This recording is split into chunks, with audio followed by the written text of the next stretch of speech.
আরেকটা জিনিস মনে রাখতে হবে যে কেউ কারো রিজিকে ভাগ বসায় না, কেউ না। আমরা অনেকে মনে করি যে আমি ওকে দিলাম, ওকে খাওয়াইলাম, আমি বোধহয় খাওয়াইলাম। না, সে আপনারটা খায় নাই, সে তার রিজিকই খেয়েছে। আমাদের ঘরে আমাদের বন্ধু বান্ধব আসে, অনেক সময় আমাদের ঘরে অনেক সময় অতিথি আসে, তাদেরকে আমরা আপ্যায়ন করি, তাদেরকে খাওয়াই। আসলে সে আমারটা খায় না, সে কারটা খায়?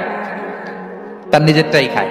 বিষ্ণু ইসলাম এটা খুব সুন্দর করে বলেছেন। ওনার কাজিন চাচাতো ভাই আব্দুল্লাহ ইবনে আব্বাসকে একদিন অনেক নাসিহা করছিলেন।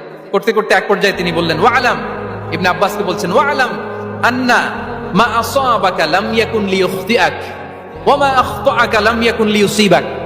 আব্দুল্লাহ, জেনে রেখো, যেটা তুমি পাওয়ার এটা তুমি কোনোদিন হারাবা না। যেটা তোমার হওয়ার কথা ছিল এটা তুমি কোনোদিন মিস করবা না।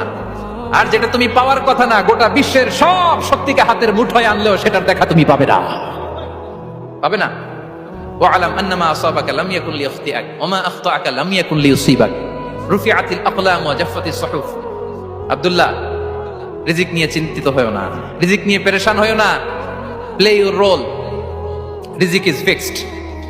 যেটা তুমি পাওয়ার তুমিই পাবা, যেটা তুমি পাওয়ার কথা না চেষ্টা করেও সেটা তোমার কাছে আসবে না।